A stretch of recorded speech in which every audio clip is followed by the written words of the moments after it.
Blessed evening to everyone. Welcome to our Wednesday prayer meeting.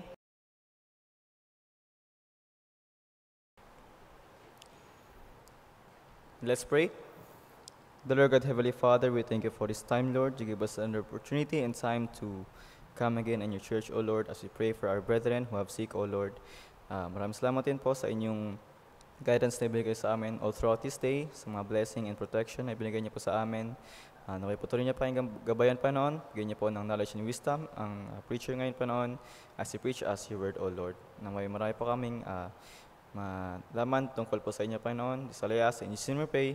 Amen. Remain standing and get your hymn books.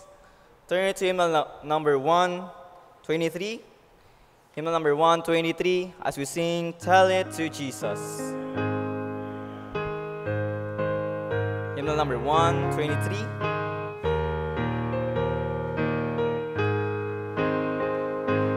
Are you, on the first stanza now. Ready, sing.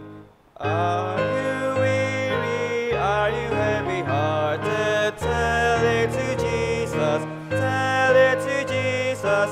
Are you grieving over joys departed?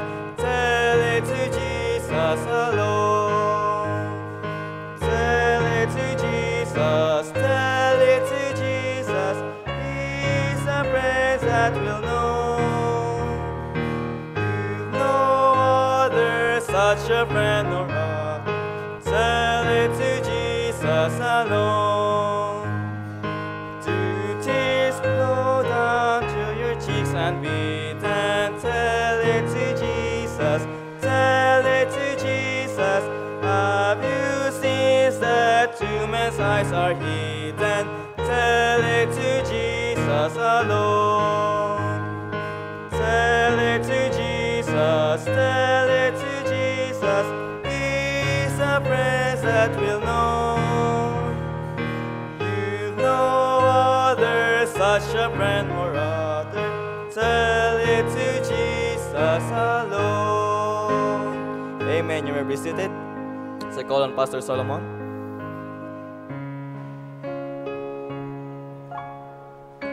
Sige po, alam ko, yung iba talaga matindi rin yung traffic, ano? But anyway, we should start at 6 p.m. At sa gabing ito, as we continue with our mission month, kayo ba'y na-bless yung nakaraang mission Sunday natin? Grabe, dahil pagkain ng Sunday, no? And the preaching of Pastor Byers talagang nakaka-encourage. Personally, I was blessed by the preaching of Pastor Paul Byers. Nung maga, talagang I was really touched ng kanyang preaching. And nakaka-bless talaga. Yun yung blessing ko nung last Sunday. And then, after nyan, nagkaisa ang church at marami tayong natikman na pagkain. Yung sinabi nilang yung pagkain na hindi iba amoy, sabi nila, it smells like hell, pero it tastes like heaven. Kasi gutom na yung mga tao. Lahat ng sa isang taong gutom, lahat ng pagkain masarap eh. Okay, and I thank the Lord for that. At syempre, after nun, nag-soul winning tayo. Nagbigay tayo ng gospel tracts and we did street preaching. So may mga kabataan, nag-preach sila on the streets. At marami tayong nabigay ng gospel tracts last Sunday. Sige po, do you have any blessings from the Lord and you would like to share that to us para maging blessing naman sa amin? Anybody wants to share their blessings? How the Lord, yeah, Sister Vicky. Sige po, ano pong blessing mo po? Good evening, church. Gusto ko lang pong pasalamatan ng Panginoon dahil na-bless po ako dahil first time ko pong nakasama sa campus ministry. Naka-attend na rin, and then nag-attend po kami ng Ladies Fellowship, which is na-bless po ako na kasama po yung mga ladies dito. And then, blessed din po ako dun sa mga missionaries na nag-preach po dito na talaga pong nandun po yung may burden sila, may joy, pero talagang nagsiserve po sila sa Panginoon. So, really blessed po sa mga activities dito sa church, and I hope na bigyan pa po ako ng strength na Panginoon makapag-attend pa sa mga gawain po dito sa church. So, marami pong salamat sa blessing na yan. Amen. Thank you po. May gitsandaan yung estudyante nakapakinig ng gospel, no? Nag-preach tayo doon sa WCC.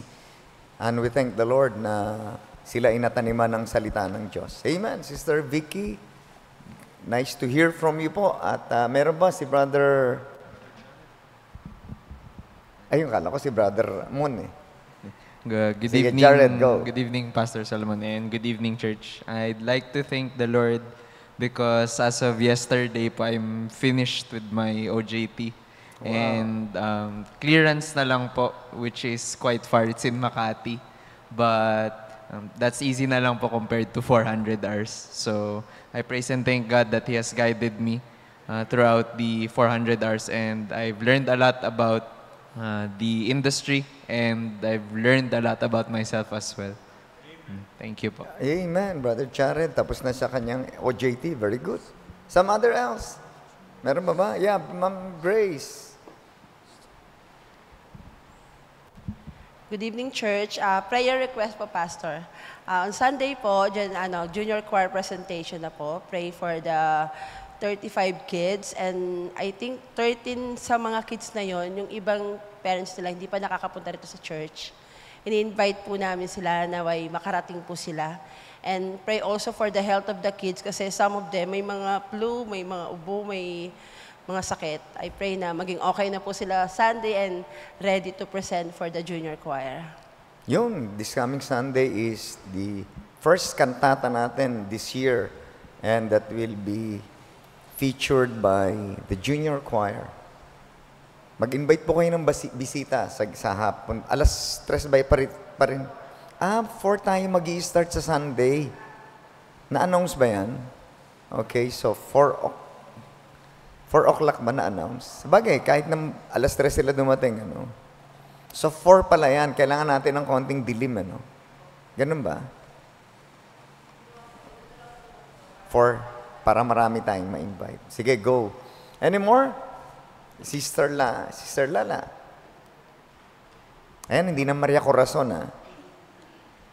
Good evening, church. I would like to thank and praise God dito sa mga journey ko na I'm going through since the last time na bigyan ako ng diagnosis na to have a test, not diagnosis, pero binigyan, the doctor told me to have a test para ma-finalize kung ano ang dapat bigay na gamot. And I would like to thank the prayer warriors ko na I asked them for a prayer na yung test na binigay, na nagawa last week, that was Wednesday, November 20, ang result, mga 3 to 4 weeks. Tapos, kanina nagkaroon ako ng blood test, CBC with platelet count, praying na yung platelet count ko maging normal na. Kasi ang platelet count ko last week before the procedure was 761. Tapos kanina, hindi pa namin alam. And yung sa bone marrow, please continue to pray for me na yung binigay sa akin na gamot to lower the platelet count, yun na lang ang ibibigay sa akin. Kasi dalawa lang choices yun. It's either masakit sabihin pero cancer, or yung para lang sa gamot para bumaba yung platelet count. Despite this journey na nararanasan ko, I still continue, and I always thank the Lord na nabibigyan ako ng pagkakataon to go on and serve Him. Kahit meron binigay sa akin na trying to stop me, pero hindi. Pinagpatuloy ko pa rin ang pagsaserve sa Kanya. Nandyan ang mga kapatiran ko nagpe-pray for me na please continue to pray for na magandang ang result. And also, please pray for me also na ma-sharean ko yung mga Grab taxi driver na truly they will receive Jesus as their personal Savior. At prayer request ko rin yung mga anak ko. Madala ko sila dito. Thank you. Sige, amen. Samahan ka na. Samahan natin sa prayer ang Sister Lala. Okay, so at this time, let's get our partner and then mamaya, ipag-pray nyo na rin yung mga nandito kasi dito, general prayer na for the church. Those who have the prayer request, get your partner and let's have our prayer session.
Let's continue praying for our church. Lord, we thank you for tonight. We thank you for listening to our prayers.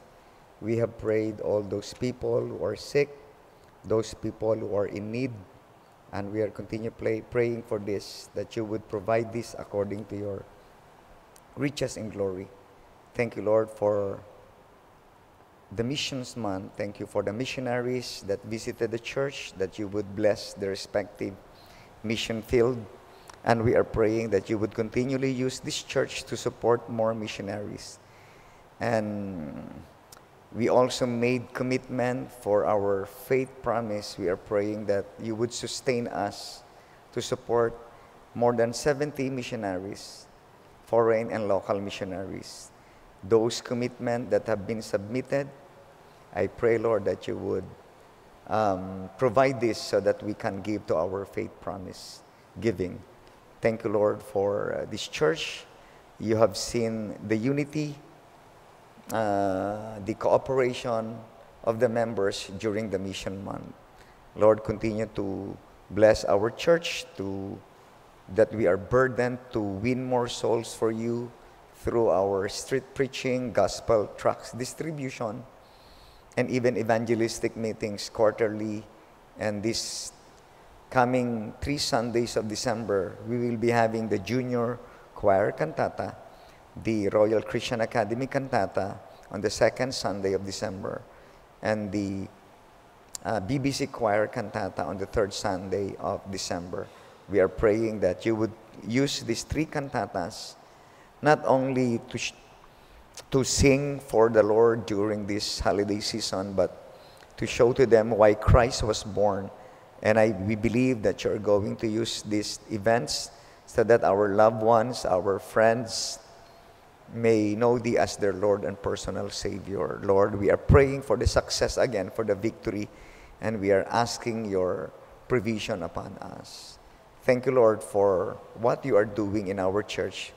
We continue to pray for the spirit of unity, the spirit of charity, and the spirit of humility among the members, that you would continually speak to each and every one of us through the preaching of God's Word. And we are grateful for giving us victorious Sundays, and we are praying for another victory this coming Sunday. And tonight, as we continue with the Mission Month celebration, we have still one more missionary that will be giving his testimony and his burden to a foreign country. And Lord, bless the preaching of your word. We thank you, Lord, for listening to our prayers, for we ask all these things in Jesus' name. Amen. Okay, Mr. Song Leader, let's welcome each and every one of us.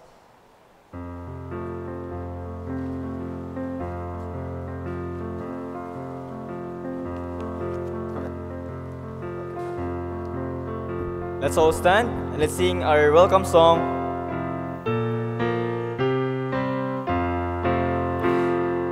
There's a welcome here, a welcome here. There's a Christian welcome here, hallelujah. There's a welcome here, a welcome here. There's a Christian welcome here. I am redeemed by the blood of the Lamb. I am redeemed, and I know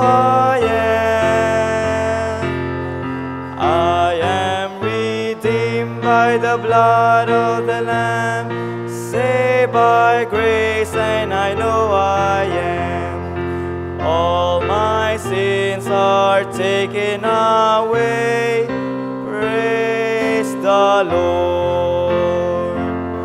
Amen. Remain standing and get your hymn books. Turn it to hymnal number 232. Hymnal number 232 as we sing Trusting Jesus. Hymnal number 232.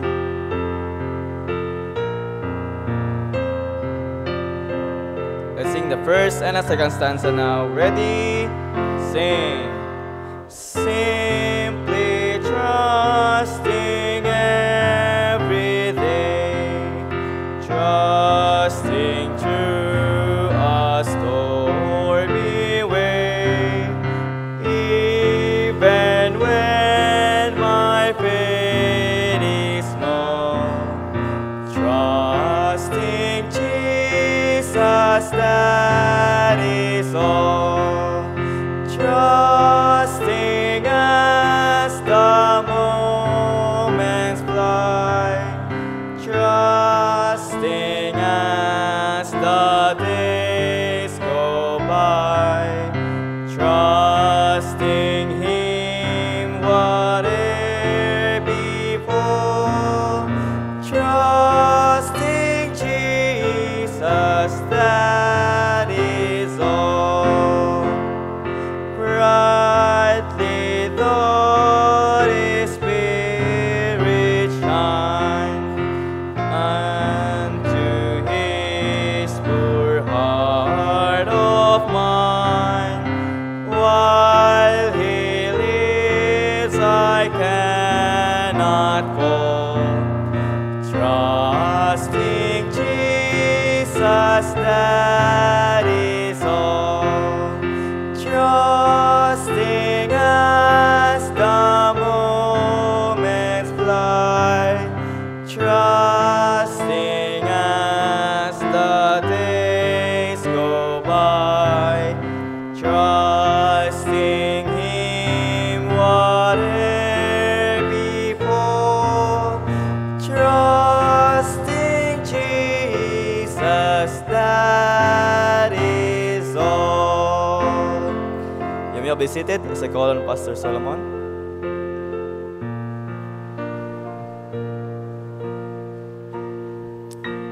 This is the last Wednesday of our mission month, and we are privileged to have another missionary to preach for us.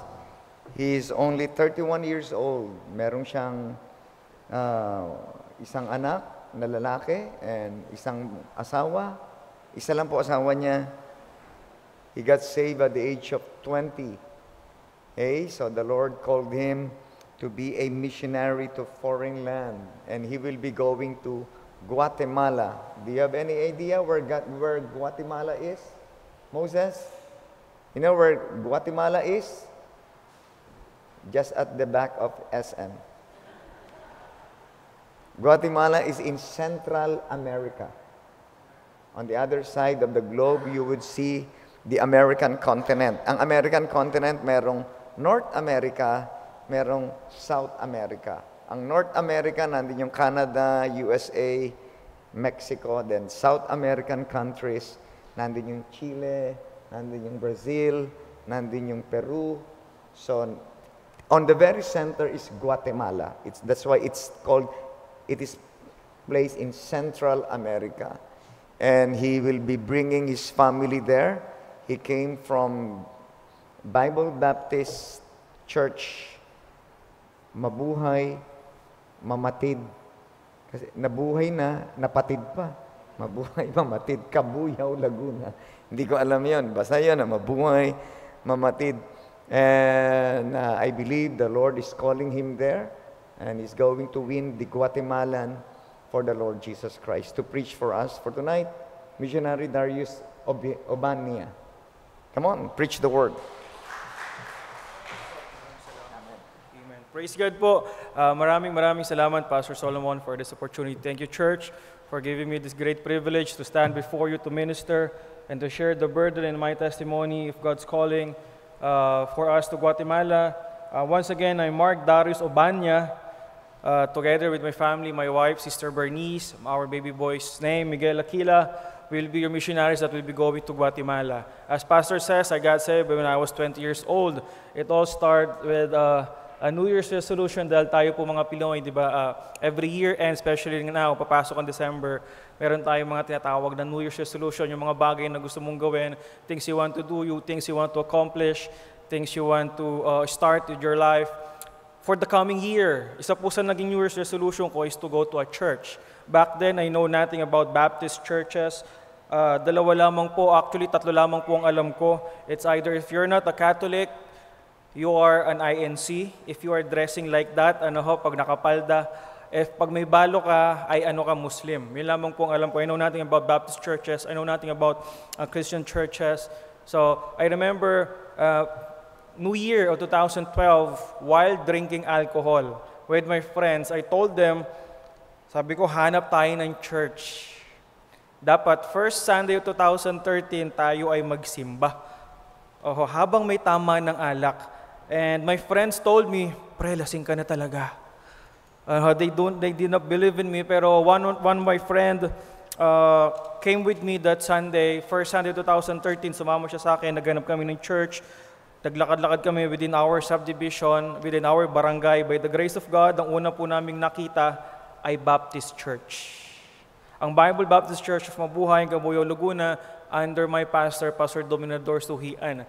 I remember, Pastor, siguro baka po ninyo naalala yung name ng aking pastor kasi nag-aral pala siya dito. Dito po siya nag-refreshers after niya sa Katipunan. Medyo matagal-tagal na pong panahon siguro yun. Or anyway, nagsimba po kami, nag-walk-in po kami sa church. No one invited us in the church. We came to church expecting nothing. Alam niyo po, kumbaga sa salitang kalye, kami po ay nag-trip lamang. But by the grace of God, that Sunday, I heard the gospel, I got saved. Pinangaral ng Biblia na ako ay isang tunay na makasalanan at nakita ko yun sa aking sarili. So I repented of my sins and accepted the Lord Jesus Christ as my Lord and Savior. So that Sunday I got saved. Then after a month, I followed the Lord in water baptism kasi sabi ko, I don't want to be a tambay anymore. Sabi ko, ayoko na maging dakilang tambay, ayoko na nang walang naidudulot sa lipunan. I want to be part of the Lord's body. I want to participate in church ministries. I want to sing in the choir. I want to participate in soul winnings, in various ministries of the church. I want to do this for the rest of my life. So sabi ko, I will follow the Lord. I will obey Him in the water baptism. So after a year of my conversion, that's the time I fully surrendered my life full-time in the ministry. I prayed to God, sabi ko, Lord, wala po akong ibang may offer sa inyo but my broken body because I am a former drinker, a former smoker. In fact, I started very young. Ako po ay nagsimulang uminom ng alak even as young as 13 years old. Sino po yung mga 13 years old dito? If you have 13 years old, wala naman. 11 years old meron? Wala din. 11 years old po ako po ay naninigarilyo na. So can you just imagine, sa liit ko pong ito, mas maliit pa po ako noon. So makakita kayo ng batang naninigarilyo. So nagpatuloy po yun for around 9 years of my life. So sabi ko, Panginoon, I have a broken body because of my vices. I have a broken life. Ito lang po yung may offer ko sa inyo. Lord, use me. So that was 2015 when I surrendered full-time in the ministry. That was also the time I enrolled to a Bible school in Muntinlupa.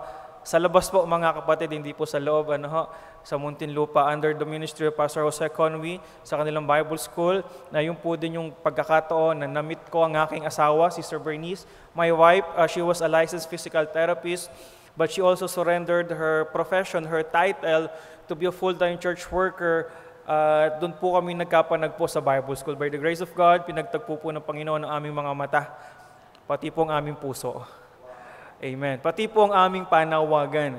Our calling to Guatemala, my calling to Guatemala started with missionary Aaron 14. You are familiar with missionary Aaron 14, tama ho? Because I believe he's been partnering with you. And missionary 14 was used by God to give me the burden, the calling to Guatemala. Dati po kasi wala po akong alam sa bansang Guatemala. I never even prayed for Guatemala kasi hindi ko nga alam yung Guatemala. I'm only praying to God, Lord, here am I, use me. So I've been a full-time church worker for around 9 years. So I pray to the Lord, Lord, if you were to call me to be a full-time, to be a pastor, to be a missionary, foreign man or local, Lord, here am I, send me. Saan man pong lugar yan, saan man pong dako ng Pilipinas or dako ng mundo, Lord, as long as it's your will, I will go. So one evening service, aming church, missionary Aaron 14, deputized just like this. ipinakilala niyo yung bansa. He presented the burden na binigay ng Panginoon at ayun po yung ginamit ng Panginoon to give you the same burden, the same love and longing for the Guatemalans and the desire for them to be saved, for them to hear the true gospel of Jesus Christ. Kasi sa Guatemala po, mga kapatid, it's very much like the Philippines. They were once colonized by Spain. So, ang kanila pong tradition, kanilang religion is very much like the same with the Philippines. Sila po ay in majority, they are Catholics. They are very inclined to their traditions, sa kanilang mga superstitions. Parang Pilipino po. Actually, kamukha po natin sila. Ang lamang lang po natin, tayo masingkit since we are Asian, sila naman mas matangos ang ilong.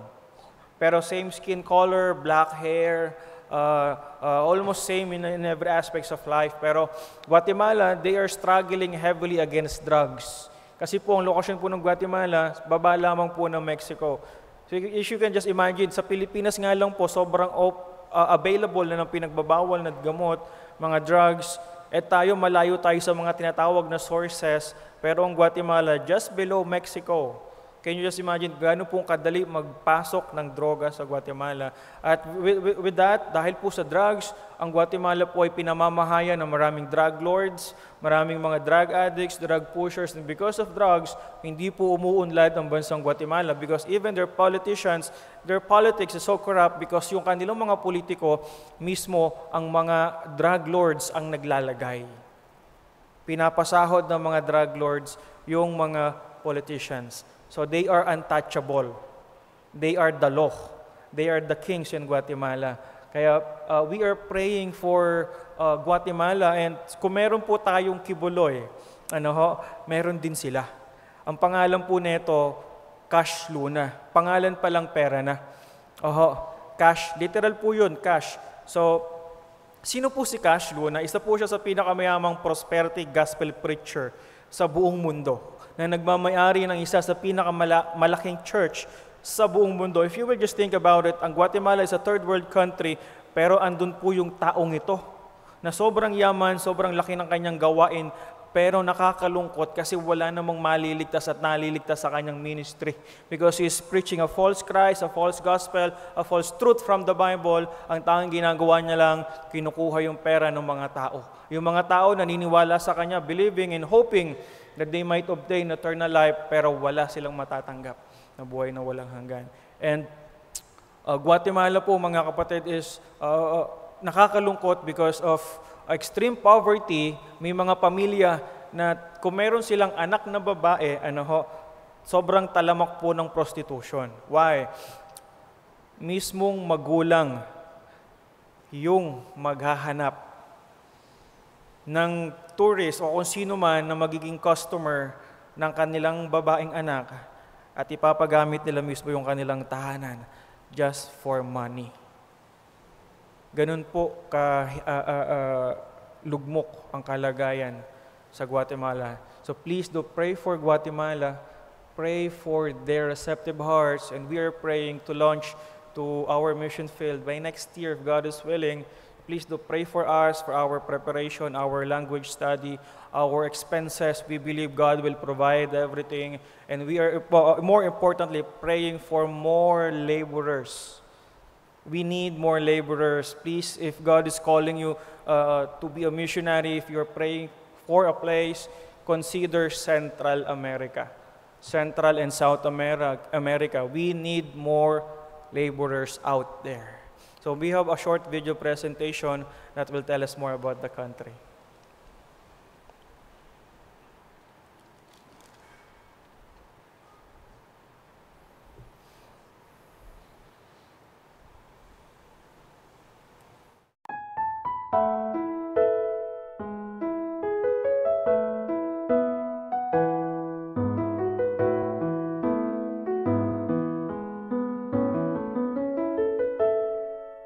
As sunlight slowly fades away and dark begins to mark the end of day, there is still much work to do as the world cries out to you. Will you hear their call and tell them Jesus saves?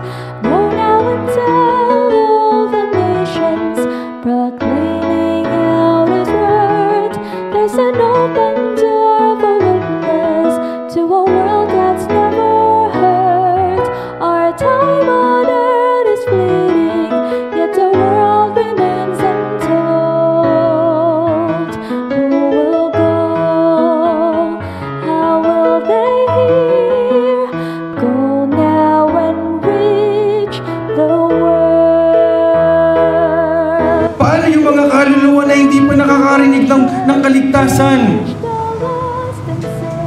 Ang daming kaluluwang pumupunta sa impyerno araw-araw, even this very minute, even this very hour, when you are enjoying your seats, while you are enjoying your comfort here at the church, ang daming kaluluwang pumupunta sa impyerno. Yet none here can say, Lord, here am I, send me. Lord, here am I, use me. Go now and tell all the nations, proclaiming out His word. There's an open door for witness to a world that's never heard. Our time on earth is fleeting, yet the world remains untold. Who will go? How will they hear? Go now and reach the world.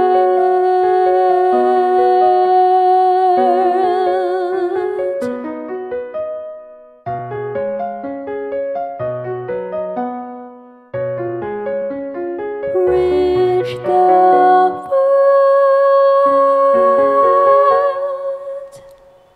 Amen. Nakita niyo po sa video, mga kapatid, yung rebultong naninigarilyo, ano ho? Medyo kakaiba po, ano? Siya po si Saint Simon. He is not recognized by the Vatican as a Catholic saint, pero sa mga Guatemalan, isa po siya sa mga santo na kanilang sinasamba. At kung nakapagtataka po, bakit sila nag-offer ng cigarette, bakit nila sinisindihan yung sigarilyo sa rebultong ito? Kasi po, siya po ay santo ng bisyo. Ano ho? At sa Catholics po, alam nyo po, before matawag na isang saint ang isang tao, meron silang dinatawag na canonization. Ibig sabihin, na-examine nila yung buhay ng isang Katoliko kung siya ay namuhay sa kanilang Catholic faith ng maayos at tama. Ngunit itong taong ito, siya po ay naging santo ng bisyo kasi naging matapat siya sa kanyang bisyo. Wala siyang ibang ginawa kundi magbisyo sa kanyang buhay hanggang siyang mamatay. At ngayon siya ay naging santo ng bisyo. At ganun po sila nag-offer o nag-worship sa simbahan ng santong ito. They smoke inside the church.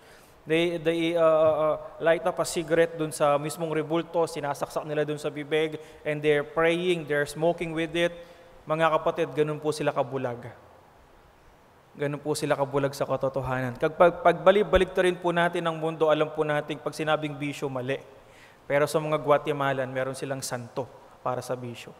Ipinapakita po sa atin ang kanilang great need of the gospel of Jesus Christ. Yung tunay at totoong pangangaral ng Ebanghelyo. Dahil we believe the truth shall set them free sa kanilang mga maling paniniwala. Now, let's proceed for the preaching of the Word of God. Amen?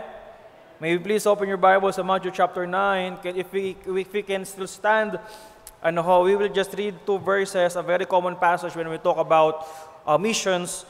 Verse 37 and verse 38. Sabay po nating basahin. Okay lang po ba? Alright, nandiyan na po ba? Say amen.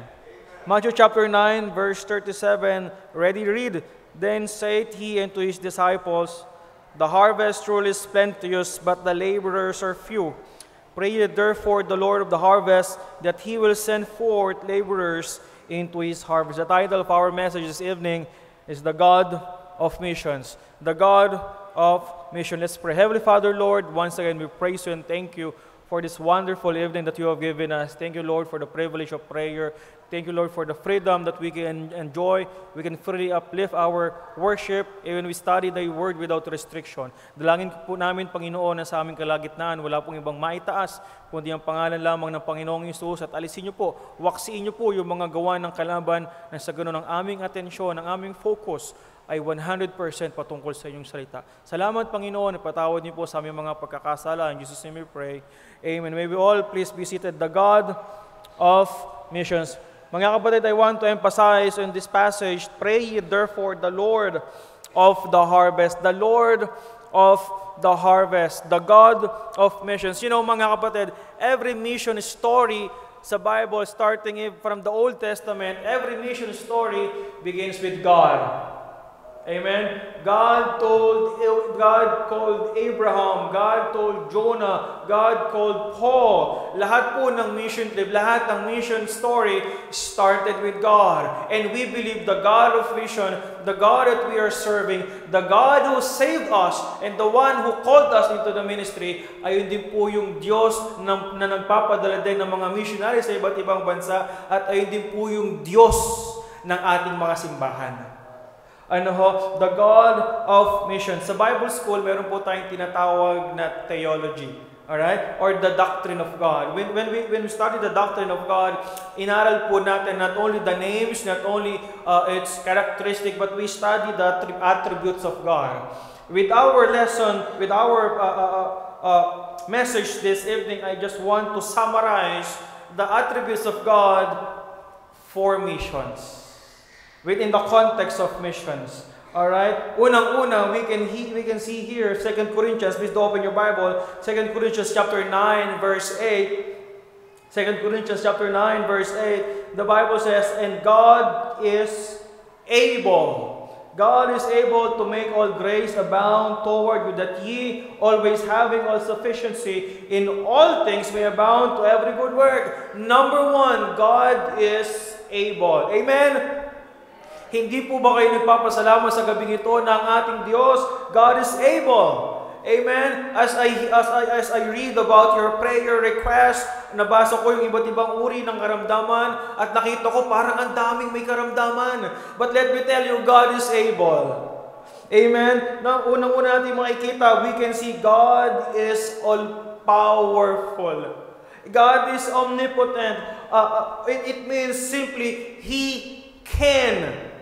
Alright? He can. God is all-powerful. Kaya nga po ang sabi sa Great Commission passage sa Matthew chapter 28, verse 18, before He gave that command, go, sinabi muna ng Panginoon sa mga disipulo, all power is given unto me in heaven and in earth. Alam niyo po yung blessing ng sinabi ng Panginoon before He sent out His disciples. Sinasabi niya na I am the omnipotent God, I am all-powerful, and you need to rely on me when it comes to missions.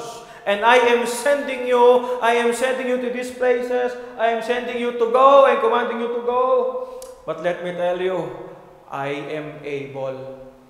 Kaya we believe, mga kapatid, as missionaries to Guatemala, we believe that God is able to take us to Guatemala.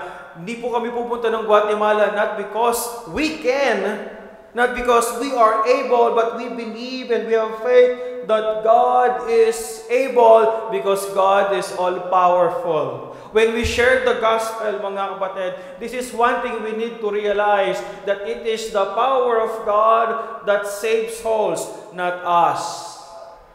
At ang sabi po dito, mga kapatid, sa verse natin, Matthew chapter 28, verse 20, ang pinangako ng Panginoon, teaching them to observe all things whatsoever I have commanded you. And this is the promise of the Great Commission. And I am with you always, even unto the end of the world. You know, mga kapatid, pangalawang bagay, not only that God is all-powerful, He is omnipotent, but God is omnipresent. Amen? He can, and He is there. That's why we will go to Guatemala. You know, Guatemala is a very dangerous country. Punong-puno po doon ng kriminalidad, punong-puno po ng mga tinatawag na gang wars and gang activities, to the point, kung narinig nyo na yung testimony ni missionary Aaron 14, when he went to Guatemala for 3 months, pagdating niya po doon, nanakawan siya agad.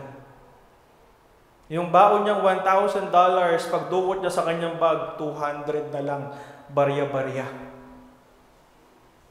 Ipinapakita po sa atin yung katotohanan na meron sa Guatemala. Pero mga kapatid, let me tell you this. We believe in God's calling to us to Guatemala. That's why we believe it is God's will for us to Guatemala. And we all know the safest place on earth is within God's will.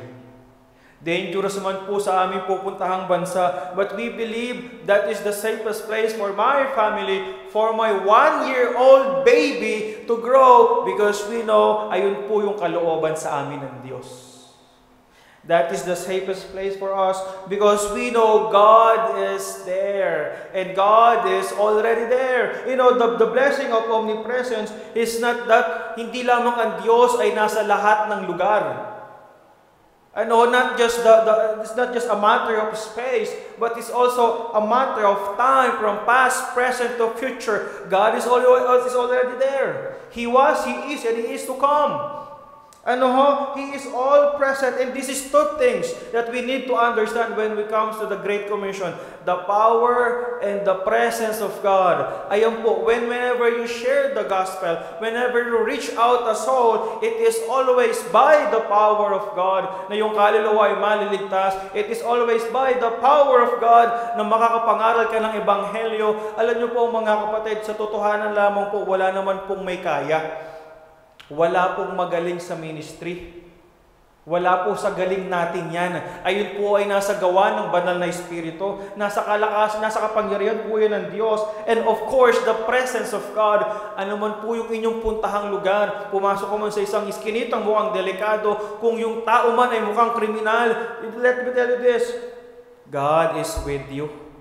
Alam niyo po yung unang Bible kong binili nung ako'y naligtas. Yung sa National Bookstore pa sa National Bookstore, hindi naman masyadong magaganda yung Bible doon, di ba? Parang mga normal Bibles lang. So, bumili ako ng isang 500 peso Bible na maliit lang, parang pang bag lang siya, ganun. As a first-year Christian, tinatry kong sumama sa mga soul-winning activities ng church.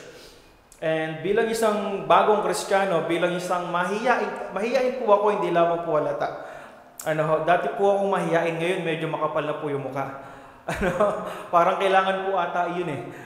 Dati po akong mahiyain, I cannot even speak in front of a lot of people. Hindi po ako marunong magsalita sa harap ng maraming tao, hindi ko kaya humarap sa mga tao. And this verse enables me. Yung ginawa ko po, yung unang-unang page ng Bible ko, sinulatan ko na ito, and lo, I am with you always, even unto the end of the world. Kaya every time I try to share the gospel as I open my Bible, I was constantly being reminded na kasama ko ang Diyos. Whenever I share the gospel, whenever I preach the word of God, kung saan man ako magpunta, my God is always with me. Because He is all present. Not only God is all powerful, not only that God is all present, but we believe and we know that God is omniscient. He is all-knowing. Amen? Amen po ba? That is a blessing for us to know na sa Diyos walang nakatago. Na sa Diyos wala siyang hindi alam. You know, our God, the God that we serve, hindi na po natututo. Why? Because He already knows everything. Wala nang bagong kaalaman sa Diyos. We can see here in John chapter 16, verse 30, the Bible says, "Now are we sure that thou knowest all things." God knows all things. Amen? Alam niyo po mga kapatid, as we pray kanina, yung mga prayer request po natin, puno po ng mga panalangin para sa mga may karamdaman. Maybe the doctor is telling you that you have a very, malubhang kalagayan, hindi natin alam. But let me tell you this, God, Jesus Christ, is the better doctor. He is the great physician. He knows your body way better than all those doctors. Amen? He knows. Alam niyo po mga kapatid, the blessing of this when it comes to mission, na alam po ng Diyos yung gagawin whenever we face problems na magmumukhang parang mabigat para sa amin dahil hindi namin alam yung gagawin at hindi namin alam kung ano yung gagawin naming solusyon para sa problema. We can put our faith in God that God knows everything. Alam niyo po mga kapatid, for us, question mark pa rin sa amin kung paano kami makakapunta ng Guatemala. But it is our faith that we can go to Guatemala by next year. It is our faith that God can take us to Guatemala. Sa ngayon, hindi pa namin alam, wala pa kaming masyadong nagiging maliwanag na steps on how are we going to go to Guatemala, but we believe in God's power, we believe in God's presence, we believe in God's knowledge, all-knowing that God can take us there. Not only that God is omniscient, but let me tell you this, not only that He knows, but also He is. He is immutable. Amen. What does it mean when we say immutable? That God is unchanging. In Hebrews chapter 13, verse 8, Jesus Christ, the same yesterday, the same today, and forever. The same Jesus Christ that called the Apostle Paul, that enabled the Apostle Paul to be a missionary to the Gentiles, is the same God we believe that we serve today, is the same God we believe that called us to go to Guatemala upang mangaral ng Ebanghelyo sa Guatemala. We believe that God is unchanging. Jesus Christ is the same. His promises, that's why we can fully trust His promises from the Word, because it will never change. Pag pinangako ng Panginoon yan sa Biblia, hindi magbabago yan. Hindi yan maaalis. Hindi yan mababaliwala. It will. Because He is immutable. He is unchanging. At alam ko po mga kapatid, this is something we need to understand. We need to realize today that God is able. Amen. Pangalawang bagay, not only that God is able, but we believe we serve a God who is amazing. God is amazing. Why God is amazing? Because we believe in His love. God is love. What can we see here in 1 John chapter 4, verse 8? The Bible says in 1 John chapter 4, verse 8, He that loveth not knoweth not God, for God is love. And verse 16, the Bible says, and we have known and believed that that love that God had to us, God is love, and he that dwelleth in the love dwelleth in God, and God in him. You know what can we see here? Why God's love is amazing? Because the scope of God's love. We believe that God, that Jesus Christ, the crucifixion, His Calvary is the cross. He died for all. Amen? Not just for only a chosen few, not only for those selected people, no. But we believe that God died for every man. It is the will of God that all men might be saved. That's why we need to do our part as Christians na maipangaral ang Ebanghelyo sa lahat ng panig ng mundo, sa lahat ng kaluluwa na meron po dito. Alam niyo po mga kapatid, it is always my desire to win souls. You know, it's amazing. Bakit po? Whenever you win souls, all heavens are rejoicing. Amen? And have you realized this? Sa 5 crowns natin sa langit, there is a very specific crown for faithful soul winners. The crown of rejoicing. Amen? Hindi ba dapat ayun ang ating hinahangad? Yung crown of rejoicing. Why? Because God so loved the world that He gave His only begotten Son, that whosoever believeth in Him should not perish, but have everlasting life. Can you just imagine the depth of God's love? Tayo bilang mga makasalanan, nakarapat dapat hatulan sa apoy ng impyerno. Because of His love, ang Panginoong Hesus namatay para sa atin. Kaya nga sabi sa Romans chapter 5 verse 8, but God commended His love toward us in that while we were yet sinners, Christ died for us. While we were yet sinners, Christ died for us. You know, God's love is amazing. Every time I try to meditate on God's love, hindi ko malubos maisip yung lalim at lawak ng pagmamahal ng Diyos para sa akin. Sino ba ako para mahalin ako ng Diyos? Sino ba ako upang ang Panginoong Hesus ay mamatay sa cross para sa akin? Sino po ako? Isang manginginom, isang naninigarilyo, isang pasaway na bata, isang pasaway sa magulang, hindi nag-aaral na mabuti sa eskwelahan, kating ng kating. Naranasan ko po yan. But God saved my soul. And here am I in front of you preaching the Word of God. That is God's love. Not only that God is amazing because of His love, but we can see here His holiness. In Mark chapter 1 verse 24, the Bible says, saying, let us alone, what have we to do with thee, thou Jesus of Nazareth? Art thou come to destroy us? I know thee, who thou art, the Holy One of God. You know why Jesus Christ is His holiness is amazing. Why? At the cross, Before the cross at the Garden of Gethsemane, habang nananalangin ng Panginoon, di ba ang sabi niya, let this cup pass over me. The question is, what is in that cup? Ano yung laman ng cup na yon? You know, what is the content ng laman ng cup na yon? It contains the sin of the whole world. The sin of the whole world. And the Bible says, hindi lamang pinasan ng Panginoon ang buong kasalanan, but He was made sin for us. He was made sin for us. Let me tell you, Jesus Christ is God. We believe that Jesus Christ is God. Bilang Diyos si Kristo, He is the holy God. Amen. And as God, He hates sin because He is holy. And the Bible says, ang Diyos galit sa kasalanan, but at the cross, yung bagay na kinamumuhian niya bilang Diyos, ibinigay sa Kanya.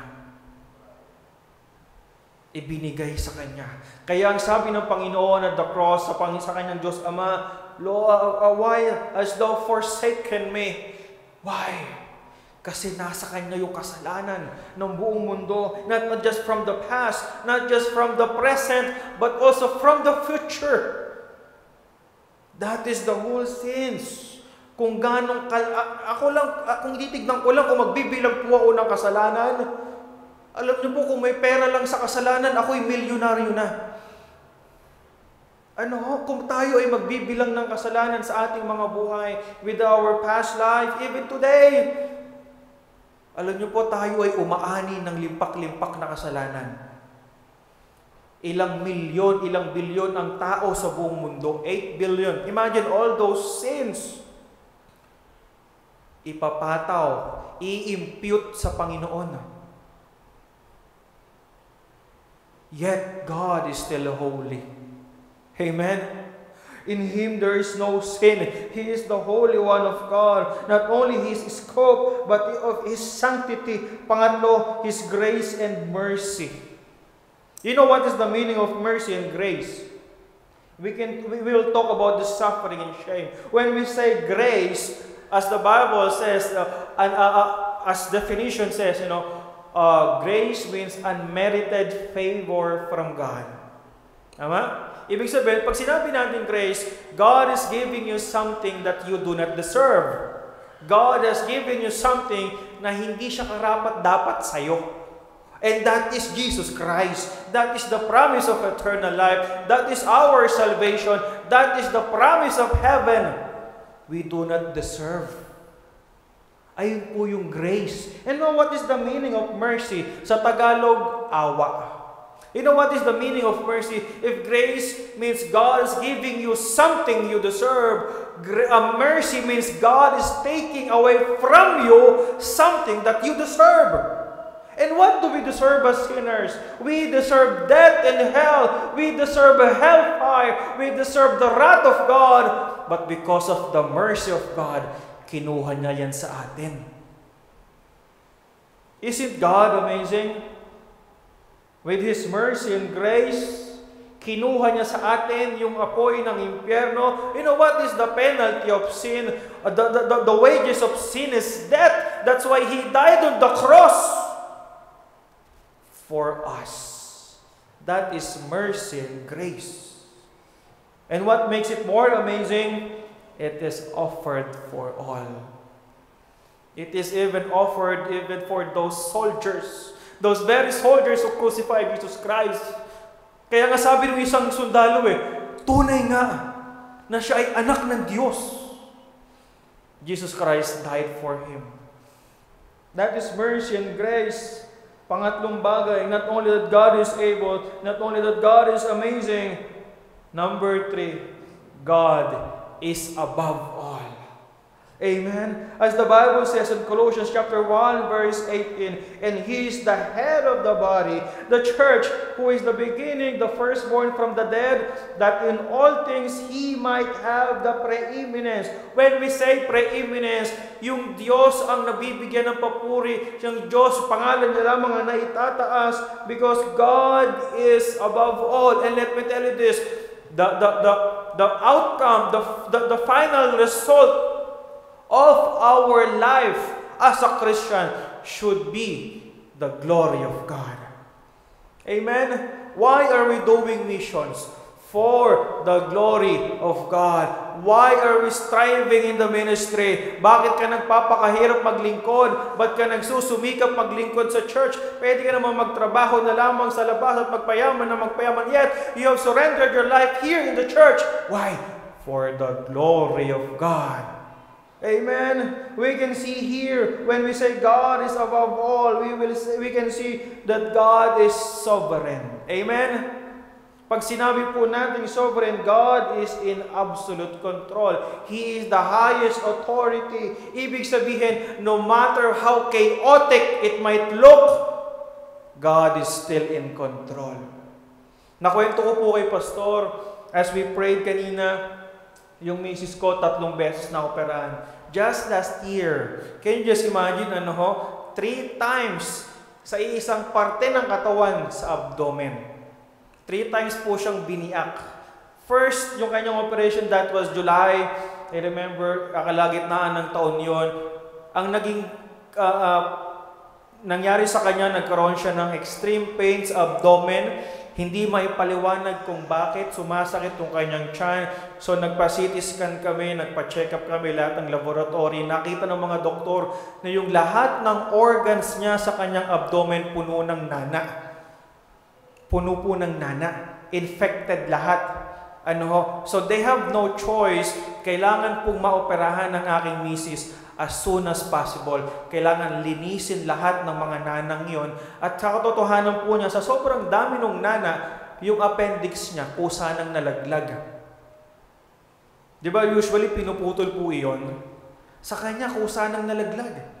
Dahil sa sobrang daming nana. Ay, nung unang operation, nagkaroon siya ng 20 staples. So, surgeon po namin hindi gumagamit ng sinulit, ang ginagamit niya stapler. Matindi, parang papel. In-stapler yung tiyan nung asawa ko, 20 staples in her abdomen. By the grace of God, all of our bills was provided. Lahat ng aming kailangang bayaran sa ospital na provide ng Panginoon. Nakalabas kami ng matiwasay.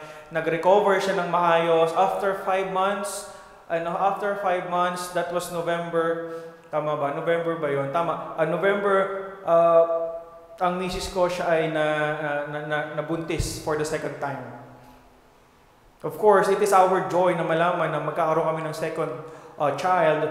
Pero, it is the will of God na itong second child namin ay maging ectopic.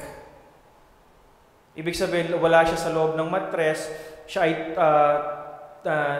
dito na ilagay sa right fallopian tube. So, 2 months na siya doon, malaki na siya.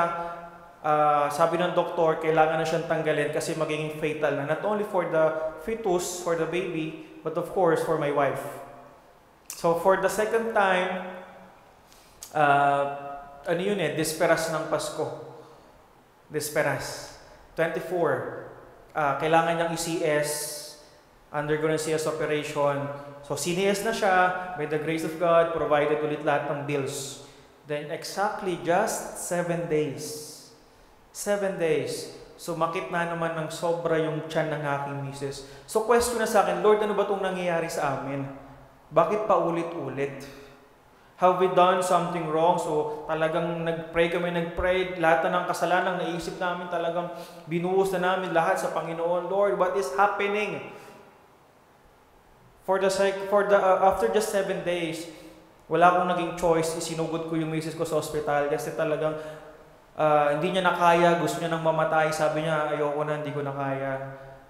Nung nagdadrive ako, nasa expressway kami, gusto niya nang tumalon sa bintana. Kasi gusto niya na talagang matapos yung pain. At yung mga doktor, nag-arrive kami sa hospital, in-examine siya, tinigyan ng mga test, mga laboratories, walang nakita. Wala pong nakita. Ang sabi nila, wala kaming ibang choice, since nagpe-persist pa rin yung pain, kailangan namin buksan ulit yung tiyan. Para makita namin, ano ba yung nangyayari? Kasi wala kaming makita sa dugo, wala kaming makita sa ihi, wala kaming makita pag in-scan namin. Nung binuksan nila, nakita po nila, merong 25 centimeters na ang small intestine, ganito lamang kanipis. Mas manipis pa. Pero yung small intestine po ng asawa ko, naging malalong ganisa. Ganun ka magana po siya. Ang description nila, ang intestine ng 25 centimeters, patay na. Patay na. So, kailangan nilang putulin ito at binigyan ako ng choice ng doktor. Sabi niya, anong gusto mong gawin sa misis mo? Lalagyan ba namin siya ng tubo para doon siya makakain at doon siya dudumi? O magbabaka sakali ka na ipagdudugtungin namin yung bituka niya na pinagputulan. Pero high risk kasi anytime pwede pumigtal yun. Sabi ko, Doc, ayoko mahirapan yung asawa ko.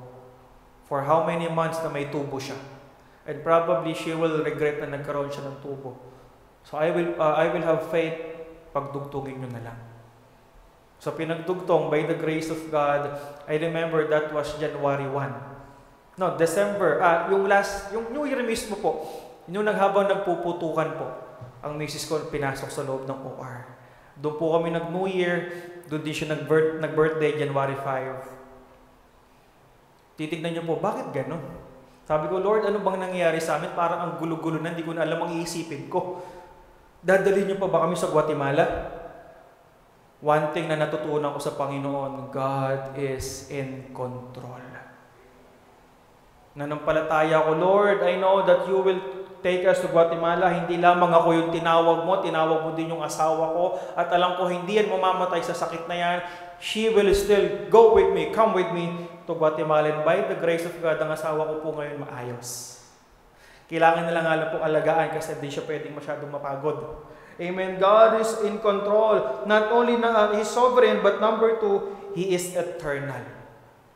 He is eternal. He is in control. Number 2, His ceaselessness. In Revelation chapter 1, verse 80, the Bible says, this is about Jesus Christ. I am the Alpha, I am the Omega, the beginning and the end, said the Lord, which was and which is to come, the Almighty. Jesus Christ, our Lord, our God, is eternal. Amen. He is the only one that will last for all these years. Alam niyo po, the blessing of this, alam niyo po mga kapatid, alam natin ang ating dulo. Diyos. Diyos ang nasa dulo. Amen? Hindi question mark sa atin, ano kayong mangyayari sa dulo ng lahat ng ito? Andun ng Diyos. Amen? Not only is He being eternal, His ceaselessness, but we can see here that God is just. God is just. You know, why is the reason? What is the reason kung bakit kailangang ipako ng Panginoong Yesus sa krus? Because God is just. Walang kasalanan dapat lumalagpas sa Panginoon. Dapat lahat ng kasalanan ay dapat niyang parusahan. That's why Jesus Christ need to die on the cross to pay for all the sins, for the sins of the whole world. This is His cause. In Ephesians chapter 6, verse 9, and ye masters, do the same thing unto them, forbearing, threatening, knowing that your master also is in heaven, neither is there respect of persons with Him. Amen? There is no respect of persons in Him. Not only is just, but we can see here, last, His veracity. When we say veracity, truth. Jesus Christ says, I am the way, the truth, and the life. The blessing is this. Wala tayong ibang ipapangaral kundi ang Panginoong Jesus. In Guatemala, ang dadalhin po namin doon ang pangalan ng Panginoong Jesus. Because He is the truth. And as the Bible says, Psalms 117 verse 2, for His merciful kindness is great toward us, and the truth of the Lord endureth forever. Praise ye the Lord. Diyos lamang po ang truth, ang totoo. Amen. And we can put our faith in Him because God is true. Mga kapatid, God is above all. And the end result of everything ng ating ginagawa sa ating buhay, the glory of God. The glory of God. The God of missions. Tayo po'y manalangin. Let's pray. Heavenly Father, Lord, purihin po kayo sa paalala once again, telling us that we have a God that is true, that is real, that we can rely on. Salamat, Panginoon, sa inyong mga katangian bilang Diyos. na inyong inilahan sa pamamagitan ng inyong salita na pwede po namin maging sandigan ng aming pananampalataya. Thank you, Lord, for saving our souls. Thank you, Lord, for letting us know you and put our faith on you. Salamat po, Panginoon, as we continue our service this evening. We pray, Lord, wala po ibang maitaas, kundi ang pangalan niyo lamang po. In Jesus' name we pray. Amen. Tawag po si Pastor.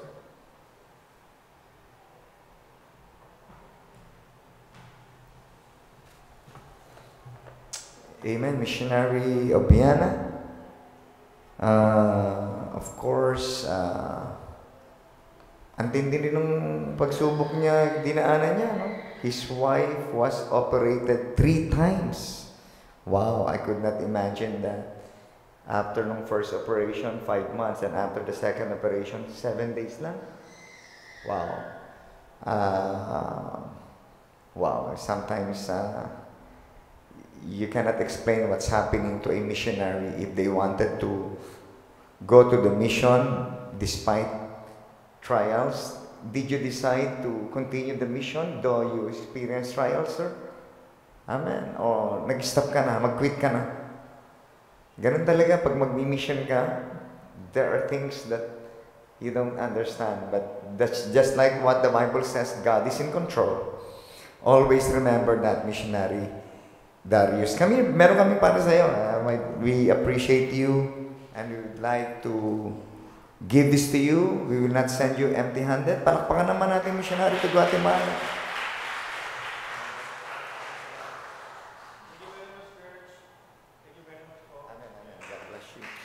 Let's get our offering for tonight. Ushers, please come. And please pass the offering bag. Sama-sama na natin pag-pray for our closing. And we continue to pray for Missionary Obania. Am I right? No, Obania. Let's pray, Lord, bless our offering for tonight. This money will be used for the ministry. Bless the gift and the giver. In Jesus' name, I pray. Amen. God bless your gift.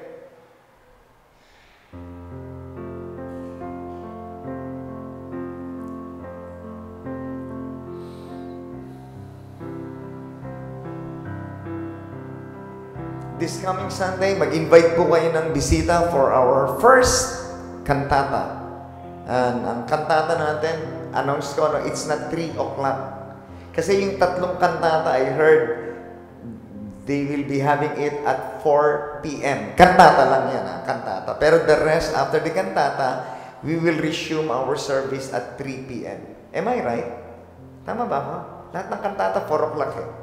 Kasi lalo na yung sa kantata ng choir, kailangan ng konting, alam niyo na, konting darkness kasi meron silang program dyan.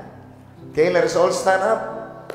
Let's pray. Lord, we thank you for the word of God for this evening, the God of missions. Yes, truly, He is able, He is amazing. He is in control. And we know that very well because you have proven yourself many times to those who trusted you. And we are praying for Obania family, that you would strengthen their faith, that they would not quit despite things happen in their lives. And you know that everything has a purpose because nothing is accident in the lives of the believers. This coming Sunday, we are praying for the victory of the first cantata, believing that you are going to use this event for us, our friends, and our loved ones to know Thee as their Lord and Savior. Bless us for tonight. Bless our fellowship as well. May you continually guide us as we go to our respective homes. We commit all these things in the name of our Lord Jesus Christ. Amen. God bless you. See you on Sunday.